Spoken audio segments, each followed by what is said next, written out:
Da comienzo el acto de presentación de la historia de la abogacía española.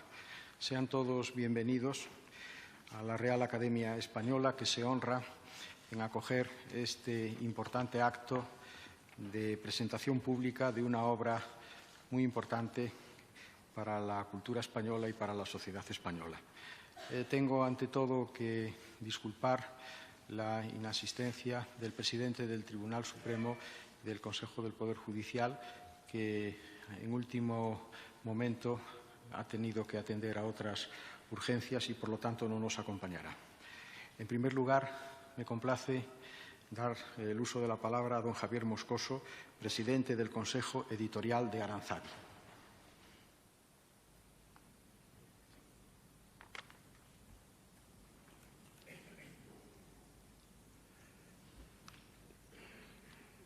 Señor Ministro de Justicia, señor presidente de la Real Academia, director de la Real Academia, señor presidente del Consejo de Estado, presidente del Consejo General de la Abogacía, secretario de esta Casa, expresidente del Gobierno, don José Luis Zapatero, señores académicos, señoras y señores. Con brevedad, para esencialmente expresar la satisfacción de la editorial a la que tengo el honor de representar, Thomson Reuters Aranzadi, por haber tenido la oportunidad de editar este libro. Este libro nace del impulso del Consejo General de la Abogacía y particularmente de su presidente, don Carlos Carnicer. Nuestra editorial ha tenido la fortuna de poderlo editar, como les decía. Nos parece y estamos especialmente satisfechos de que este acto se produzca en esta casa. Todos sabemos que la abogacía ha hecho de la palabra siempre su instrumento de trabajo y es la palabra precisa la que normalmente identifica al abogado notable, al abogado excelente. Es un sitio muy idóneo porque la abogacía también ha hecho mucho por la lengua. Cuando ustedes consulten el libro verán que hay instrumentos jurídicos a lo largo de la historia de nuestro país que son auténticas obras de ensalzamiento, diríamos así, de la lengua castellana. Los abogados deben manejarla bien para poder tener éxito en su profesión. Esta obra es una obra extensa, tiene aproximadamente 2.000 páginas y la hemos editado en 2 volúmenes. La hemos editado también en formato dúo, que decimos en nuestra editorial, que consiste en que junto a la versión en papel tienen ustedes también la versión electrónica. Esta versión electrónica, cuando se trata de un libro tan voluminoso como esto, incluso los que somos muy partidarios del papel, la vemos cómoda porque en cualquier formato del que ustedes dispongan, sin necesidad de desplazar el libro, pueden leerla totalmente. La obra, como les digo, es muy extensa. Han participado en ella, me parece que son 43 autores, todos ellos prestigiosísimos. Empieza por la historia, la herencia romana y el abogado en Roma, un trabajo magnífico, como todos los demás, que ha hecho el catedrático de Derecho romano, don Antonio Fernández de Buján, y termina con los albores del siglo en el que estamos viviendo. Cuando ustedes vean la obra y la consulten, verán, como ya se ha dicho por el director de esta academia, que es un libro esencialmente de derecho, es la historia de la abogacía, pero es un libro también imprescindible para saber y conocer la historia de España. Yo creo que tiene esa dualidad, libro de derecho de la abogacía y libro importante para la historia de España.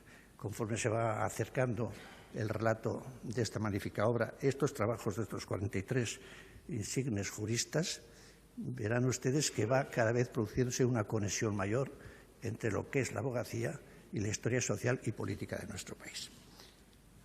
Yo tengo que felicitar a todos los autores y felicitar de forma muy especial al director, don Santiago Muñoz Machado. Sin él, la obra no hubiera sido posible. Los distintos trabajos, todos ellos pueden leerse, obviamente por separado, pues se refieren a distintos temas, a distintos problemas. Pero don Santiago ha conseguido que tengan un hilo conductor, invisible si se quiere, pero permanente, que hace que la obra, pese a la diversidad de los trabajos y a la calidad de los distintos autores, se pueda definir también no solamente como una obra colectiva, sino también como una obra única, una obra importante en ese sentido. Yo poco más tengo que decirles. felicitar a todos los autores por su magnífico trabajo, agradecerles a todos ustedes su presencia, de forma especial a las autoridades, al señor expresidente del Gobierno, y si me permiten que termine con cierta ironía, felicitarme a mí mismo como representante de la editorial por haber tenido la suerte de editar este magnífico trabajo. Muchas gracias.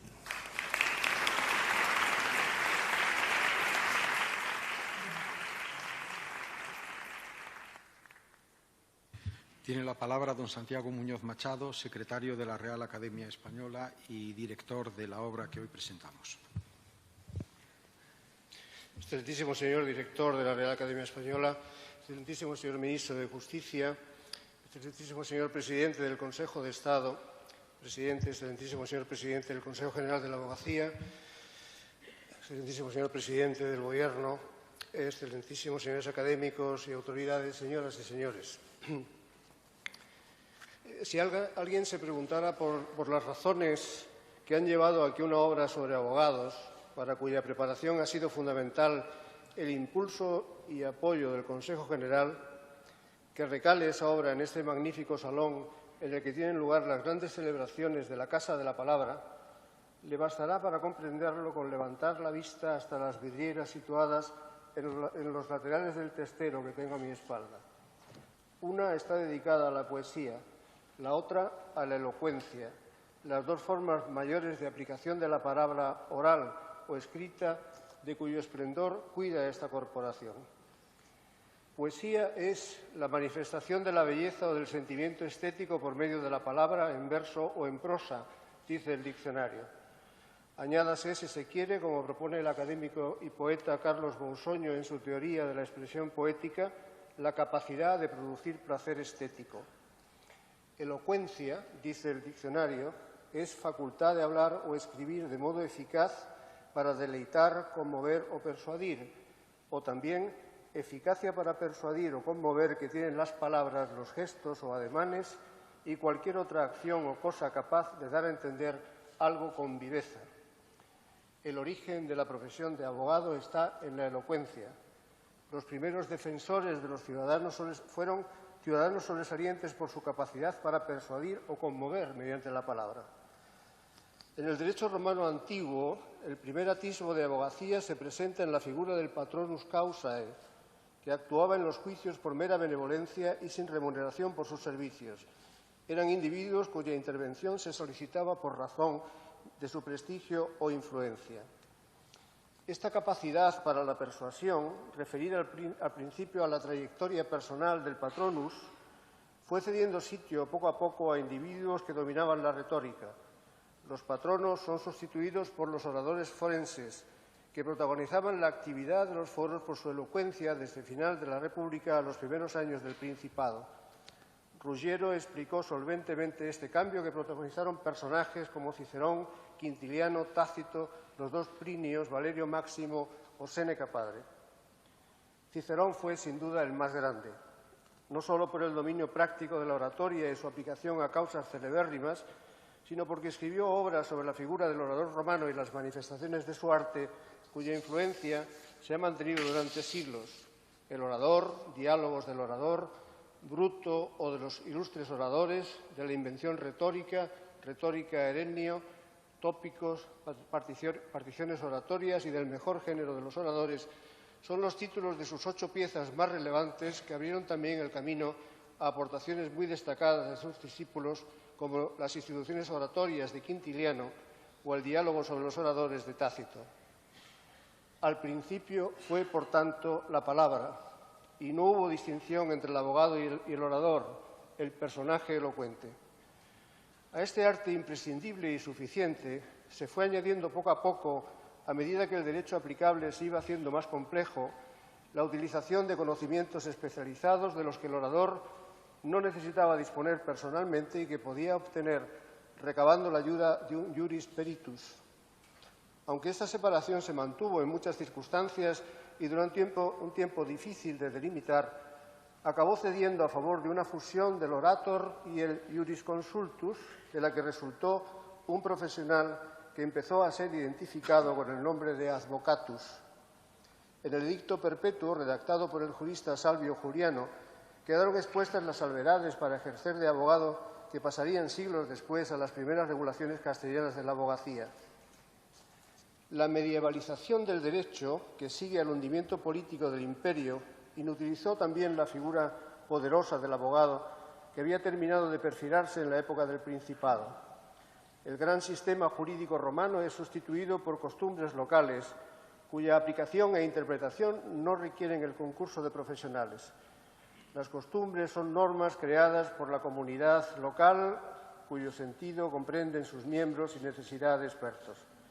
Pero en los fueros locales se mencionan las intervenciones de hombres buenos que actúan en los juicios en nombre de vecinos ignorantes o incapacitados. Se les denomina voceros, porque, según puede leerse en las fuentes, llevan la voz de otro en un pleito o en cualquier negocio jurídico. La figura del vocero será acogida en el título 6 de la partida 3, titulada ya de los abogados. Vocero es, según la partida, home que razona el pleito de otro en juicio o el suyo mismo en demandando o en respondiendo. E ha así nome porque con voces e con palabras usa de su oficio. Con palabras, de nuevo. Las partidas que siguen en la regulación de la abogacía los criterios compilados en el digesto no se olvidan de que la marca de la profesión es la oratoria. De estas mismas fuentes romanas están deducidas las condiciones y límites para el ejercicio de la profesión. Se establecen 3 categorías: los que no podían ejercer en ningún caso, los que solo pueden ser abogados de ellos mismos y los que también podían hacerlo por personas determinadas. El control esencial establecido en las partidas para el acceso a la abogacía era el juramento de los candidatos. Pero pronto quedó acreditado que este simple requisito era insuficiente para controlar el acceso a una profesión que estaba transformándose rápidamente, al mismo tiempo que se complicaba la simplicidad del derecho medieval a causa de la difusión de la obra justinianea, reelaborada en las universidades europeas y aclarada por glosadores y comentaristas que añadían a los preceptos del código y las novelas un arsenal de explicaciones para las que se usaban siempre conceptos especializados. Una de las consecuencias de estas transformaciones es que los glosadores y comentaristas empezaron a tener tanta autoridad como la ley misma, y su cita en los pleitos fue considerada imprescindible para una buena actuación profesional. Quizá los abusos de esa práctica abrieron un periodo de decadencia de la oratoria que fue crítica para el prestigio de la profesión. Los juicios se tornaron enrevesados y profusos de alegatos, abundosos en inutilidades que los dilataban hasta la desesperación de las partes y los jueces. Juan II limitó, mediante una pragmática de 1427, las citas de opiniones de cualquier autor posterior a Juan Andrés y a Bártolo, y los reyes católicos aún apretaron más esta restricción porque en la primera ley de Toro prescribieron que los únicos autores que podrían citarse en lo sucesivo serían Bártolo de Sassoferrato, Baldo de Ubaldis, Juan Andrés y el abad panormitano. Pero no debió arreglarse mucho la situación con estas medidas, porque más de un siglo después bramaba Quevedo en uno de sus sueños que los abogados traían al retortero los Bártolos, los Baldos, los abades, los zurdos, los fainacios, los tuscos, los cojacios, los fabros, los anchoranos, el señor presidente Covarrubias, Chasaneo, Oldrado, Mascardo y, tras la ley del reino, Montalvo y Gregorio López, y otros innumerables, burrajeados de párrafos. En las Cortes de Madrigal, celebradas en 1476, oyeron los reyes católicos las quejas de los procuradores sobre tales abusos a los que imputaban la dilación insoportable de los juicios. Las Cortes de Toledo de 1480 tomaron medidas para evitar los perjuicios causados por los abogados ignorantes. Las ordenanzas reales de Castilla u ordenamiento de Montalvo, impreso por primera vez en 1484, anunciaban la reforma que finalmente impusieron las ordenanzas de abogados y procuradores que promulgan los Reyes Católicos en Madrid el 14 de febrero de 1495. Serán la regulación de la abogacía más importante de la Edad Moderna, cuya influencia se proyecta a través de la nueva recopilación de 1567 y de la novísima de 1805 hasta el siglo XIX. Las ordenanzas reconocen la importancia de la profesión para la justicia y regulan por ello los aspectos principales del acceso a la misma y de su ejercicio. El requisito del juramento medieval resultaba garantía insuficiente y se añade por primera vez el examen previo de los candidatos, al que seguiría la inscripción en la matrícula de abogados. Para todo ello se precisaba ser graduado, exigencia que también es nueva en relación con la legislación de Alfonso X. Las ordenanzas regulaban todos los extremos, sentando, como he dicho, el principio general del examen. De aquí en adelante, decían, ninguno pueda ser abogado en nuestro Consejo, ni en nuestra Corte ni Chancillería, ni ante las justicias de nuestros reinos, sin que primeramente sea examinado y probado por los de nuestro Consejo y oidores de nuestras audiencias y por las dichas justicias y escrito en la matrícula de los abogados. Aparecen también en la época de las ordenanzas de 1495 algunos problemas que han acompañado a la profesión hasta hoy mismo: la defensa de los pobres, los honorarios y, sobre todo, la cuestión de la pasantía, que había sido implantada en las leyes de Toro y que se convirtió en una herramienta esencial para asegurar la calidad del ejercicio. Las críticas literarias a esta potentísima profesión emergente se mantuvieron con dureza.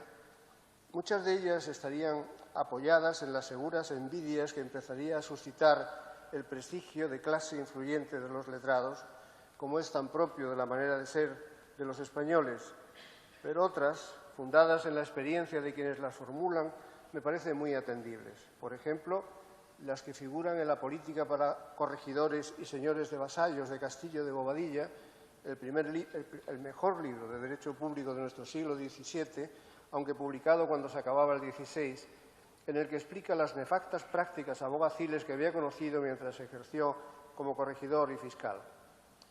¿Cómo superar estas malas prácticas y arrumbar críticas fue materia a la que también se aplicó la literatura antirrábulas? Una obra cabal e influyente en este sentido fue la de Melchor Cabrera Núñez de Guzmán, titulada Idea de un abogado perfecto reducida a la práctica, publicada en 1683. Don Melchor tenía sobre sus espaldas una amplia experiencia como abogado en los consejos cuando la compuso. Sostenía que un abogado perfecto tiene que estar instruido en las leyes y doctrinas que se enseñan en la universidad, pero también formado en la práctica, porque con los solos conocimientos teóricos no alcanzaría el perfeccionamiento deseado. Su obra está dividida en 3 discursos dedicados respectivamente a los privilegios de los abogados, las cualidades que hacen un abogado perfecto y su prelación en quienes profesan la jurisprudencia. El perfecto abogado tiene que reunir 5 características positivas, que son: experto en jurisprudencia, praeditus jurisprudentia, versado en el foro, versatus negotis, modesto, modestus, verídico, verax in sermone, prudente, sagaz y cauto, prudens, sagas et cautus, y también, además, 3 características de naturaleza negativa: no verboso, non verbosus, no caviloso, non cavilosus, no avaro, non avaros. Ideas semejantes, sobre toda esta combinación entre teoría y práctica, expuso Jerónimo de Guevara en su libro Discurso legal de un perfecto y cristiano abogado. Para garantizar que los abogados reunían estas cualidades excelsas, fue desde principios del siglo XVIII fundamental el trabajo de los colegios de abogados. Se habían constituido desde el siglo XVI agrupaciones privilegiadas con forma de gremios o cofradías, pero su papel regulatorio de la profesión se desarrolló más tarde. La colegiación obligatoria se estableció en 1737 para Madrid. Los estatutos del colegio madrileño, que en esto copiaron los demás a la letra, decían: para ser recibidos cualesquiera abogados en dicho colegio, hayan de ser de buena vida y costumbres, hijos legítimos o naturales de padres conocidos, y no bastardos o espurios, que así los pretendientes como sus padres y abuelos paternos y maternos sean o hayan sido cristianos viejos, limpios de toda mala infección y raza, sin nota alguna de moros, judíos ni recién convertidos en nuestra santa fe católica, y que a lo menos los pretendientes y sus padres no hayan tenido oficios o ministerio vil, ni mecánico público. Los colegios se instituirán durante el siglo XVIII no solo en garantes de la calidad de sus miembros, sino también de la cantidad de abogados en cada territorio, porque se convirtieron en un filtro eficaz para limitar el número de ejercientes durante todo el siglo XIX, moderados y progresistas pugnarían por mantener el requisito de la colegiación obligatoria. El XVIII fue también el siglo de los cambios de planes de estudios que en nuestro libro ha estudiado Mariano Peset, que empezarían a transformar profundamente la formación de los abogados. Muchos abogados asumen los ideales de la Ilustración y sus propuestas reformistas y, en consecuencia, tratan de influir en las políticas públicas. El fenómeno se extiende también a las reformas de las normas procesales y a la postulación de cambios en el sistema punitivo del Estado. Las críticas e ideas reformistas que han difundido en Europa Voltaire, los filósofos, el influyente Cesare Beccaria, son asumidas en España por algunos grandes que actúan en la segunda mitad del siglo, como Jovellanos, Forner, Manuel de Lardizábal o Juan Meléndez Valdés. Algunos de ellos académicos de esta docta casa, y el último de ellos, Meléndez Valdés, el que mejor combinó en su siglo los dos lemas recogidos en los vitrales de esta casa. Fue un extraordinario orador, como prueba la edición de sus discursos forenses, y al mismo tiempo el mejor poeta de la Ilustración. Vuelvo al recordarlo a la oratoria, a la elocuencia. Nada más iniciarse el siglo XIX, la profesión de abogado tiene todos sus rasgos legales casi completamente depurados. Está determinado por las normas qué estudios mínimos tienen que cursar los aspirantes, las pasantías, colegiación y otros requisitos para el ejercicio, las excepciones y prohibiciones, defensas de pobres, honorarios, deontología. Y aparecen diccionarios, formularios, libros de prácticas y las más variadas herramientas de bufete. Se publica con una libertad que no existió precisamente hasta el constitucionalismo. Las constituciones enmarcan además el ejercicio profesional en términos de mayor garantía para los contendientes en los procesos. El abogado perfecto de que habían tratado Melchor de Cabrera y Jerónimo de Guevara, siglo y medio antes, aparece en la primera mitad del siglo XIX, personificado en algunos abogados ejemplares. Perfeccionado el modelo, los abogados vuelven a acordarse en el siglo XIX, después de algunos siglos de oscurantismo, que el origen de su profesión está en la elocuencia, que su trabajo consiste en persuadir y convencer mediante la palabra. Lo mismo que al levantarse las oscuridades del medievo, el humanismo renacentista volvió a rendirse ante el latín copioso, adornado y bello de Cicerón. Muchos autores que escribieron en la España del XIX sobre el abogado ideal retornaron a los ideales de la oratoria. Ser seguidor de Cicerón, imitarlo, se convirtió en la marca de identidad de todos los grandes humanistas italianos, de Petrarca a Lorenzo Valla, de Poliziano a Pietro Bembo. Erasmo resaltó como nadie en su Ciceronianus estos entusiasmos que él, que tenía un latín menos esplendoroso y brillante, criticó por excesivos. Ser un gran orador forense se convirtió en el ideal de cualquier abogado debía perseguir en el periodo que va de la España isabelina a la de la Restauración. Un grupo importante de autores retorna a las fuentes romanas para explicar en qué ha de consistir la elocuencia del buen abogado. Pedro Sainz de Andino, Fernando Corradi, Francisco Pérez de Anaya, Joaquín María López, Fernando de León y Olarrieta marcan la pauta con sus obras sobre oratoria forense. Destaco entre ellas los elementos de elocuencia forense de Sainz de Andino y las lecciones de elocuencia general de Joaquín María López.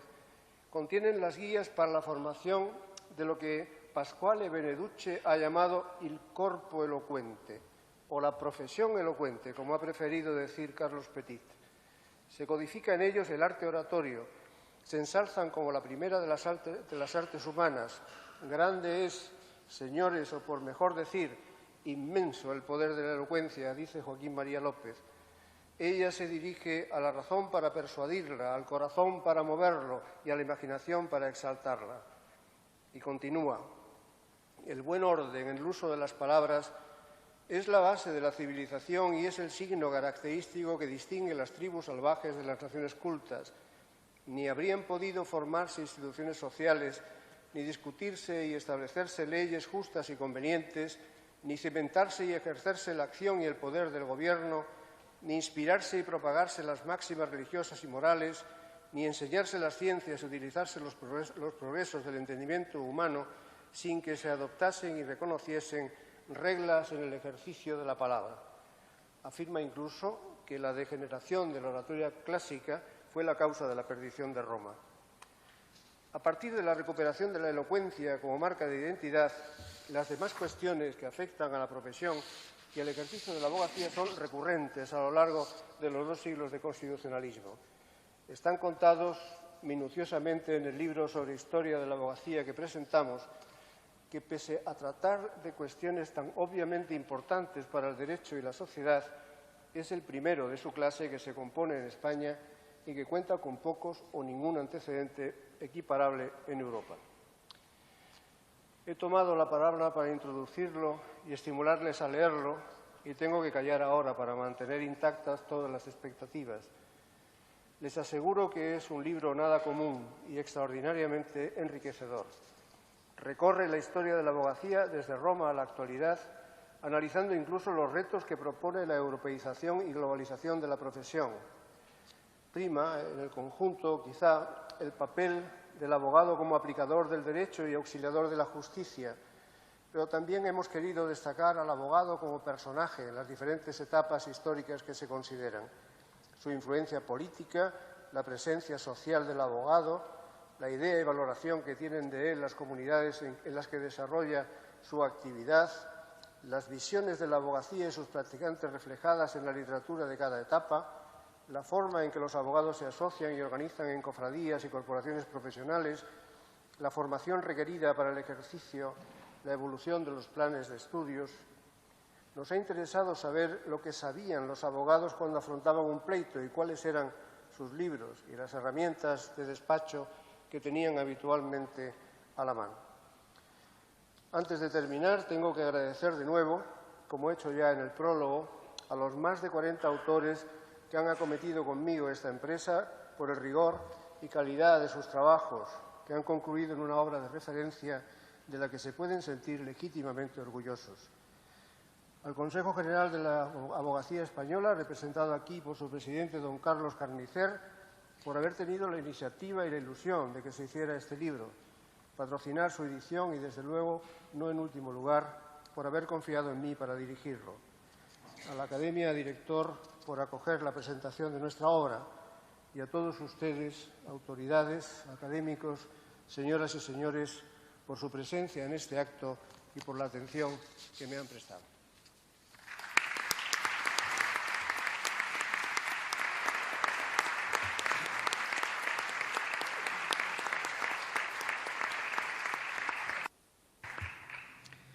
Tiene la palabra don Rafael Catalá, ministro de Justicia.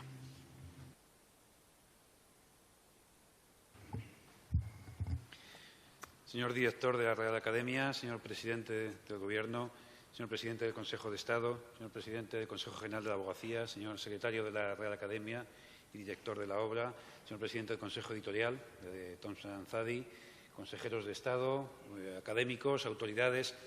Señoras y señores, en primer lugar, quiero agradecer la invitación a estar aquí presente esta tarde. Es un honor en esta institución y para, además, asistir a la presentación de una obra extraordinaria como la intervención del profesor Muñoz Machado nos ha puesto de manifiesto y nos ha permitido situar perfectamente los orígenes, la cualificación y el papel de los abogados a lo largo de nuestra historia. Fíjense que ese papel, esa evolución histórica, esa relevancia en nuestro ordenamiento, en nuestro Estado de Derecho, en la defensa de las libertades y las reformas del entorno jurídico para ir acompañando permanentemente a la sociedad española a lo largo de tantos siglos, es precisamente lo que me gustaría destacar de esta gran obra que a lo largo de más de 2.000 páginas integra una auténtica enciclopedia que ahora estamos presentando. Porque esta historia de la abogacía española no creo que se pueda calificar simplemente como un ensayo, y lo es porque puede ser leído de principio a fin gracias a su extraordinaria continuidad cronológica y analítica, pero además es un verdadero manual de consulta que abarca más de 20 siglos de una profesión cuyos orígenes, como muy bien ha quedado expuesto, se remonta incluso hasta Roma y anteriormente. Nos equivocaríamos, de todas formas, si pensáramos que estos 2 volúmenes se limitan a ser un relato del devenir de la abogacía a través de las distintas instituciones jurídicas. Es mucho más, es un proyecto mucho más amplio, mucho más ambicioso, que nos ofrece una mirada profunda a través de otros ámbitos de la cultura y de la sociedad española. Tanto es así, por ejemplo, que nos encontraremos con capítulos dedicados al abogado, a la figura del abogado en la literatura del siglo de oro o del cine, más recientemente del cine español, y que nos confirman esa vocación global que impregna el carácter y la naturaleza de esta obra. También es verdad que es una obra que tiene una ambición universal porque no se limita a analizar y a considerar la abogacía española, pues abarca también dos hemisferios y, muy en particular, extiende su análisis a América prácticamente desde su descubrimiento hasta su independencia. Del mismo modo que no se limita a estudiar la figura del abogado, pues que lo hace con un concepto más amplio, me atrevería a referirme a la propia institución, a la abogacía en sentido más amplio, lo cual también le permite llevar a cabo un análisis pormenorizado y detallado de los orígenes de los colegios de abogados y del propio Consejo General de la Abogacía, que abarca desde ese ya lejano 1546, en el que hace cerca de 5 siglos se fundó la Cofradía de Letrados de Zaragoza, hasta un acontecimiento que también menciona, y fruto de la brillantez de los autores, que incluso no se ha celebrado todavía el futuro Congreso de la Abogacía Española, que se celebrará, Dios mediante, la semana que viene en Vitoria. Por lo tanto, estamos en presencia de un trabajo extraordinario, de un trabajo brillante y que merece, Santiago y los más de 40 autores, el reconocimiento y la felicitación a todos los que habéis tenido la oportunidad de trabajar en él. Yo creo que, sin embargo, no concluye aquí la historia de la abogacía española, porque, como ha demostrado a lo largo de todos estos siglos, es un punto y seguido, continuado y permanente. Esta profesión que afronta también grandes desafíos en estos inicios del siglo XXI, como es, por ejemplo, la apertura, el carácter innovador, el carácter incorporado a una sociedad demandante de unos servicios de calidad, a una sociedad cada vez más telemática y digital y, por lo tanto, demandante también de cauces más flexibles, más cercanos y más propios, como digo, de la sociedad actual. Todo ello son desafíos que algunos de ellos incluso tienen fecha. Nos hemos atrevido a incorporar en un proyecto de ley actualmente en tramitación en el Congreso de los Diputados, como sabe el vicepresidente del Congreso, de un compromiso para que el día 1 de enero del año que viene, 2016, las comunicaciones entre los abogados y la Administración de Justicia sean exclusivamente telemáticas y, por lo tanto, superemos la etapa del papel para incorporarnos a la etapa de las nuevas tecnologías. Hay muchos más desafíos por delante. Hay desafíos como, por ejemplo, me atrevo a decir, Carlos, romper el techo de cristal que todavía, por ejemplo, limita de facto la presencia de la mujer en los puestos de responsabilidad de los grandes despachos. También asumir una nueva cultura del acuerdo y de la búsqueda de soluciones extrajudiciales en torno a la mediación, el arbitraje o la jurisdicción voluntaria. También adecuarse a nuevos valores sociales como son el de la transparencia, el del buen gobierno o la tolerancia cero contra la corrupción o el blanqueo de capitales. Estoy seguro que van a marcar el quehacer cotidiano de la abogacía en los próximos tiempos, porque a lo largo de toda la historia la abogacía y los abogados han demostrado su capacidad de adaptación a los nuevos tiempos y a las nuevas demandas. Porque la abogacía es un cooperador necesario del progreso.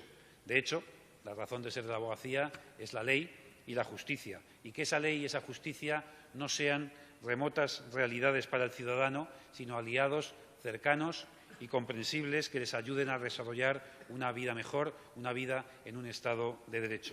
Ese compromiso con la ley y con el Estado de Derecho son las bases a partir de las cuales la abogacía puede materializar el derecho a la defensa de sus representados, la asesoría a sus clientes y su propia relevancia jurídica y social. Es un proceso que se retroalimenta, pues a la vez es el abogado el que, a través de la práctica jurídica, antes detecta la necesidad del ordenamiento jurídico de adecuarse y ofrecer respuestas satisfactorias a nuevas necesidades. De ahí que nadie pueda cuestionar que una sociedad dotados de abogados capacitados será, sin duda, una sociedad más preparada para encontrar respuestas adecuadas a los nuevos desafíos que el progreso plantea. Estamos, por lo tanto, como les decía, y muy afortunadamente, ante una historia que no tiene fin.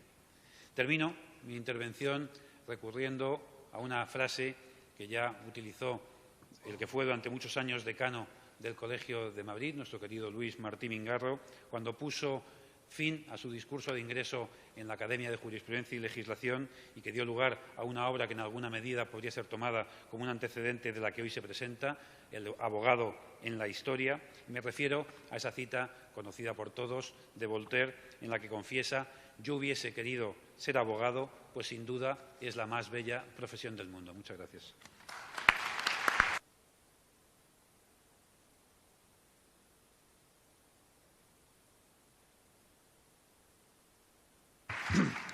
Tiene la palabra don Carlos Carnicer, presidente del Consejo General de la Abogacía Española. Excelentísimo señor director de la Real Academia Española, ministro, presidente del Consejo de Estado, presidente de Gobierno, secretario general y autor de la obra, académicos, consejeros, compañeros, compañeras, amigos todos. Mi misión en este acto sería única y exclusivamente dar las gracias a todos los que han hecho posible esta magnífica obra.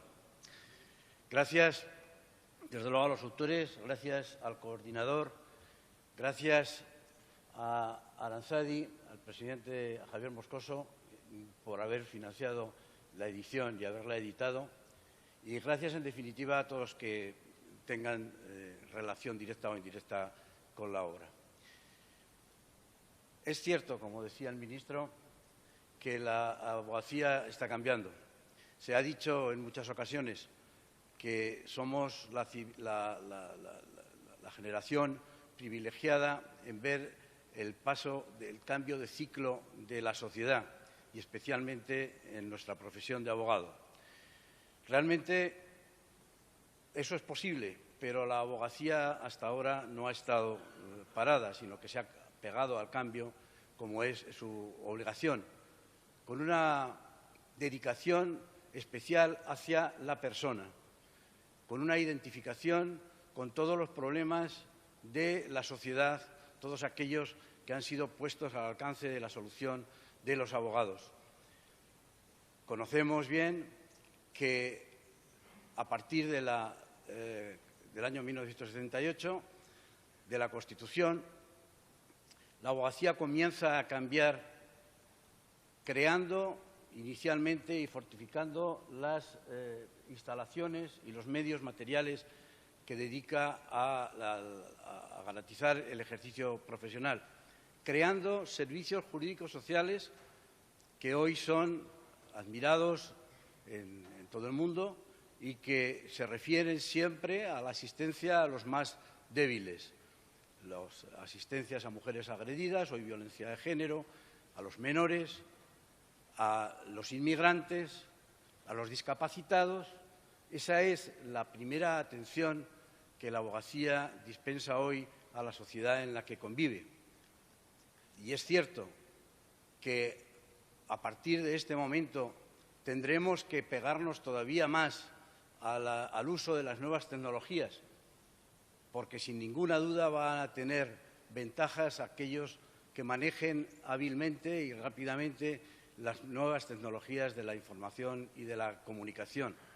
Se abre, en definitiva, un mundo nuevo que tendrá que tener en cuenta la historia, desde la elocuencia que tan extraordinariamente Santiago nos ha apuntado como valor principal de la abogacía de la historia, hasta todas las sofisticadas tecnologías que sirven única y exclusivamente para atender a los clientes. Y para eso necesitamos las instituciones de la abogacía. Las instituciones de la abogacía, ya inicialmente acogidas, ministro, a la asistencia en aquellas cofradías del señor Saníbo a que has hecho referencia, en la asistencia a los abogados enfermos, a las familias necesitadas y, en definitiva, a tener a disposición de todos los compañeros y compañeras las atenciones necesarias e imprescindibles para poder subsistir. Como digo, la dotación de medios que ha hecho la profesión de abogado, la institución de la abogacía en estos últimos tiempos, son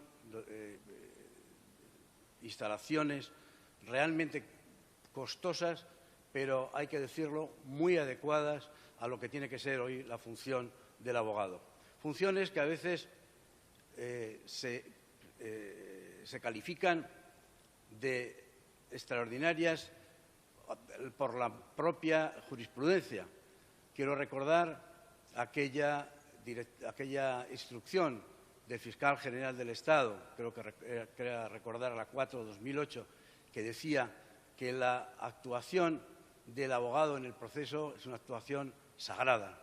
Hay que respetarla a ultranza para evidenciar que esa vida dedicada a la actividad profesional es una función social imprescindible. Hoy podemos ejercer la profesión de muchísimas formas. Con los medios tecnológicos hemos conseguido socializar, democratizar, como nos obliga, por otra parte, la Constitución, nuestro funcionamiento. No hay ningún abogado en España que carezca de los medios necesarios, medios legales, bases de datos, procedimientos y útiles de telecomunicaciones. No hay ningún abogado, no hay ningún colegio que carezca de estos elementos. Esa ha sido la obsesión de los responsables de la abogacía en las últimas convocatorias. Pero no quiero alargar, he dicho que al principio que no debía más que dar las gracias, no quiero alargar la intervención, porque con la explicación de don Santiago y del ministro creo que tenemos suficiente referencia como para comenzar a estudiar esa obra. Querido ministro, yo soy abogado y estoy muy contento de haberme dedicado toda la vida a esta profesión. Espero que Dios me dé algún año más de vida para conocer el completo cambio de esta generación de abogados y la edición, si es posible, Santiago, de una nueva obra en la que se amplíe, si cabe, el conocimiento de la abogación, de la función de las instituciones de la abogacía. Muchas gracias.